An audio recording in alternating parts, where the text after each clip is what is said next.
이야기를 전달하는 교양 미리 보기 MC 황다혜입니다. 우리는 매일 다양한 콘텐츠를 접하며 살아가는데요. 어떤 콘텐츠들은 유독 우리의 마음을 움직이고 기억에 오래 남기도 합니다. 오늘은 웹소설 중증회상센터 골든아워의 저자이자 현재는 작가, 크리에이터로 활동하고 계신 한산희가 작가님 모셨습니다.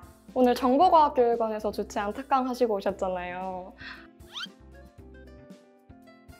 학생들의 반응이 엄청 뜨거웠을 것 같은데 어떠셨어요?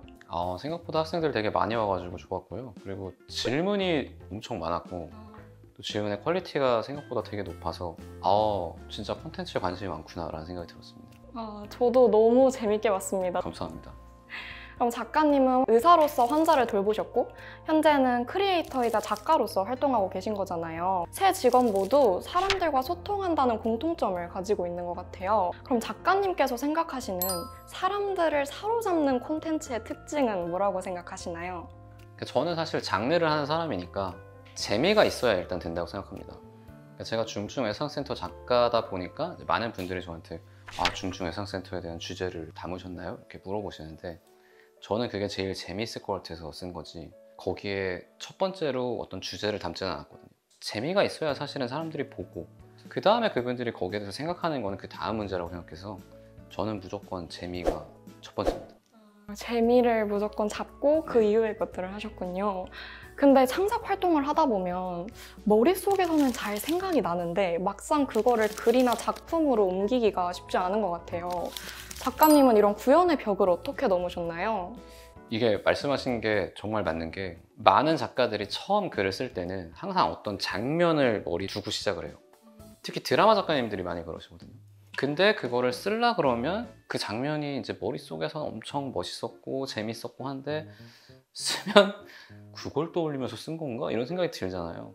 근데 그거는 결국 훈련받는 거라고 생각합니다. 쓰고 쓰다 보면은 여전히 저도 제가 머릿속에 그리고 있는 장면이 그대로 써지진 않지만 그래도 계속 근사치에 올라가긴 하거든요. 그래서 우리가 시인은 시인이라고 부르잖아요. 약간 타고나는 부분이 있거든요. 작가는 무슨 가라고 하는 거는 만들어지는 거기 때문에 훈련을 통해서 어느 정도 된다고 생각합니다. 저는. 일단 안 써져도 부딪혀서 써보고 네. 훈련을 통해서 극복할 수 있다는 말씀이시군요. 저는 작가님의 루틴도 되게 인상 깊었어요. 되게 규칙적인 루틴을 유지해 오신 걸로 알고 있는데 그런 습관을 들이기까지 어떤 노력을 하셨는지 또 대학생들에게 해주고 싶은 조언이 있다면 한마디 부탁드립니다. 사실 이제 처음에는 겸업을 했으니까 사실 체력적으로 좀 붙이는 것도 있었고 어떻게든지 그럼 이 주어진 시간 안에 글을 써야겠구나 라고 생각을 해서 강제적으로 훈련받은 부분이 있습니다. 그래서 저는 사실 대학생 때 제일 해야 되는 거는 운동이라고 생각합니다. 그러면 대학생 때는 작가님은 어떤 학생이셨어요? 대학생 때 쉽게 말하면 저 진짜 게으르고 저 고등학교 친구가 제 자취방에 놀러 와서 제일 놀랐던 게 라면이 유통기한 지나서 썩어 있는 걸 그냥 발견했거든요. 그러니까 지금 모습에 전혀 좌절하실 필요 없습니다. 엉망진창일 수밖에 없거든요. 왜냐면 처음 해보는 거니까. 근데 그 시간 지나면서 어쨌든 훈련받는 게 있고 대학교 학과 교육이라는 게 쓸데없어 보이는데 나중에 되면 다 쓰거든요. 그런 것들을 좀 신뢰해도 될 것 같습니다. 그래서 좀 따라가는 부분도 있고 근데 한 가지 아쉬운 거는 제가 그래도 농구부도 하고 스키부도 했는데 그렇게 열심히 안 했고 특히 기초 체력 단련 같은 거는 제가 이렇게 땀 흘리고 하는 걸 그때 별로 안 좋아했어가지고 그거에 대한 굉장한 아쉬움이 있어요. 그러니까 체력 때문에 안 하는 일들이 있거든요. 저는 그러니까 가령 뭐 강연 같은 것도 하루에 2개, 3개 들어와도 하나만 해요 보통. 뭐 이 강연에 집중해야 된다는 이유도 있지만 해보면 이제 체력이 좀 힘들어서 체력 때문에 못하는 일은 없었으면 좋겠다는 생각을 하는데 학생 때 하면 좋겠습니다. 청소는 안 해도 됩니다. 지금도 안 하니까.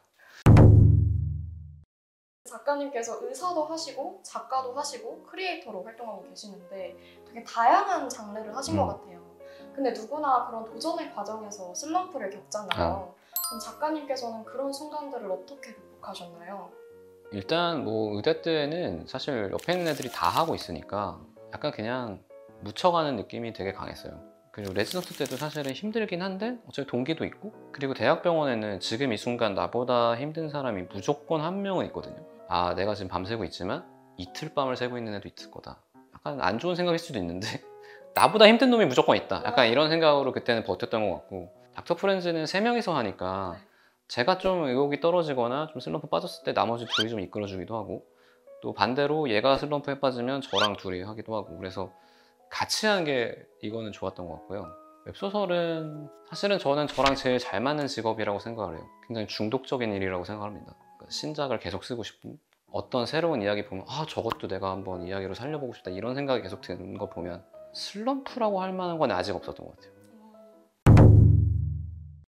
그럼 끝으로 이 영상을 보고 있을 20대 청년들에게 한마디 부탁드립니다. 말은 슬럼프 없었다고 했지만 사실 그러니까 이 작품의 성과로는 계속 업다운이 있거든요. 근데 나는 계속해서 열심히 글을 쓰는데 사실 성과는 왔다 갔다 하는 게 뭐 내가 잘해서고 못해서일 수도 있지만 외부 요인에 따라서 그럴 수도 있다고 생각을 해요. 예를 들어서 뭐 웹툰이나 드라마는 제가 하는 거 아니잖아요. 제가 푸시한다고 빨리 되는 것도 아니고 잘 나오는 것도 아니고 저는 그냥 글을 쓰는 건데, 이런 건 솔직히 운도 좋아야 되고 또 그냥 기다려야 될 때도 있거든요. 제가 되게 좋아하는 말 중에 하나가 기다리는 것이 제일 중요한 일일 때가 있다 라는 말을 되게 좋아하는데, 젊을 때가 더 그런 것 같습니다. 막 마음 조급하고 영앤 리치 이런 거 보면 누구는 막 대박 나가지고 막 하는데 막 나는 아직도 이러고, 근데 대부분 그런 것 같아요. 대부분 그렇기 때문에 그냥 일단은 할 수 있는 일을 하면서 너무 자책하지 말고, 나 때문에 안 될 수도 있지만 다른 것 때문에 안 되는 경우도 많으니까 그런 생각을 하면서 내가 할 수 있는 일에 어느 정도 열심히 하면 행복한 삶을 살 수 있지 않을까, 그런 생각을 합니다. 자책 안 하면 좋겠어요. 최선을 다했는데도 막 그래도 잠은 잤는데 잠은 자야지 그런 거 안 했으면 좋겠습니다. 오늘은 한산희가 작가님 모시고 이야기 나눠봤습니다. 여러분도 오늘 대화를 계기로 자기 삶에서 어떤 이야기를 써내려가고 싶은지 고민해보시면 좋을 것 같습니다. 그럼 다음에도 흥미로운 이야기로 찾아뵙겠습니다. 안녕!